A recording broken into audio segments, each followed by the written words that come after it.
And welcome to Three Questions with. Got Nick Lipresti with us. Nick is a business attorney. Nick, good afternoon and welcome to the show. Hey, good afternoon, Kevin. Thanks for having me. Let's start at the beginning. Just give everyone a little bit of an overview of your practice. Tell us which area of the law you focus on. So what I do is I'm a corporate transactional business attorney, or you can call all three. And what that is we focus, and I focus on buying, selling, and growing businesses. And that's all we do here. So that's kind of interesting, especially the buying of the business and selling, because I find when it comes to selling, Nick, we all think we have quote unquote goodwill in the business. Well, but Nick, it's worth all this money because of the goodwill. That always the case, Nick? No. And a seller always thinks the business is probably worth more than it is. And there's usually going to be, and it's not the lawyer to decide the value, but there'll usually be some sort of appraisal or third party that will come in. But sometimes if someone wants to buy it enough and gives a value and the seller wants to sell it, and especially if a bank's not underwriting it and needs to have an appraisal on it, it can go for whatever. Yeah. So, Nick, I want to talk a little bit about business formations. We were joking a little bit about before the show.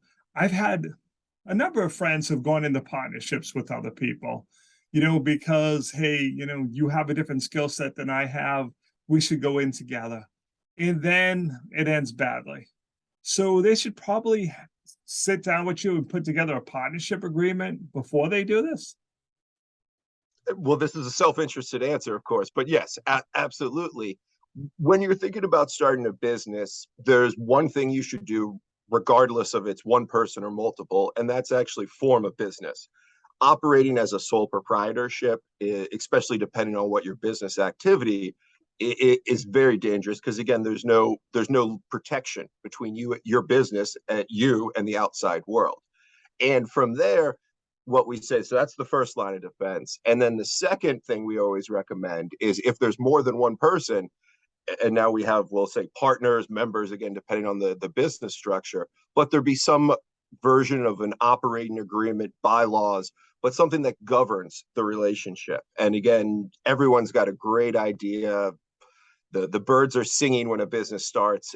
Everyone's seen eye to eye, but things change, sometimes quickly, sometimes years later. And having the situation mapped out, whether it's someone untimely dying, or again, someone deciding to sell, or a breakdown in the relationship between the partners.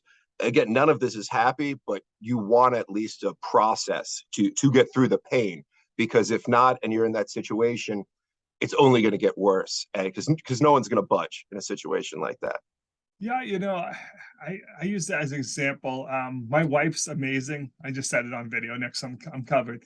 But we have different skill sets. My wife is very organized, very behind the scenes. My wife will not be sitting here doing videos with you.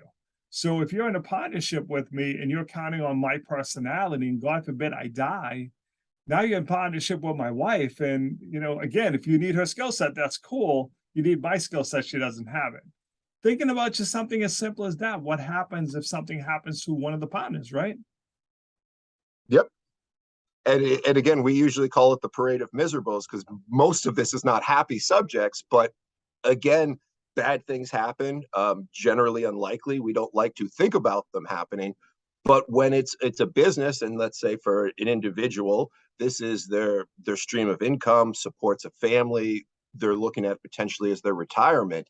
I mean, it's key to have it secured and have a plan, especially if something unfortunately goes wrong and you're not looking at, and then you're looking at a situation where there's a business that probably is not going to function properly. And at that point, the value is just going to decrease. It amazes me. I like what you said earlier about DBAs. I come across people who are using DBA, and I'm not even an attorney, and I start shaking as soon as I hear it. Because I have a friend, you sell food, Nick. It's only a matter of time before something happens, and someone wants to take action against you. And again, in today's world we live in, unfortunately, everyone can get sued. Even if you think, oh, I'm not really selling or doing anything, I just have this small business. Something goes wrong, someone feels they've been damaged, they can come after you, right? DBA's horrible idea, at least to me, horrible.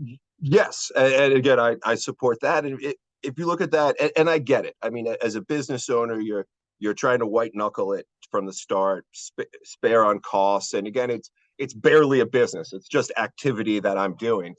And again, save money and focus on making money. I get it. But at some point you have to understand that you need to protect yourself, either in the immediate future or down the road.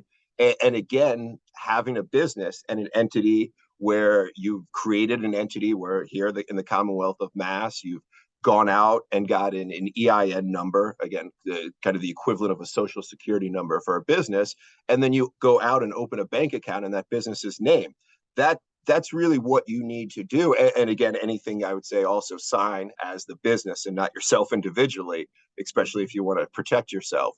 That's what you need to do. And that's really, I say, all you need to do. I mean, I don't view it as the biggest lift, but doing that, I mean, you essentially keep the outside world away from yourself. I mean, potentially your house, your retirement, and at the end of the day, the cost and that's not even a lot to do, but the cost of doing that is, I think, worth it for anyone, especially anyone that's doing any business activity where there's liability. And again, could be serving food. I mean, could be a handyman. It doesn't matter. Yep. So Nick, what's the best way for people to reach out to you if they have questions? Reach out to me. Again, we're always on the go, speed of business. Go to the website. Again, there's a contact us form. Drop me an email, and also I'd say probably the worst way to get in touch, but give me a call, leave a voicemail. Yeah. So what's the email address if someone wants to email you, bud? So the email address, it's Lipresti at Lipresti Law. Again, a lot at you. It's my first initial, N as in Nicholas, last name Lipresti, and at Lipresti Law. Nick, I appreciate you taking a few minutes to come on the show. And as always, thanks for being my friend. Thank you. It was great visiting.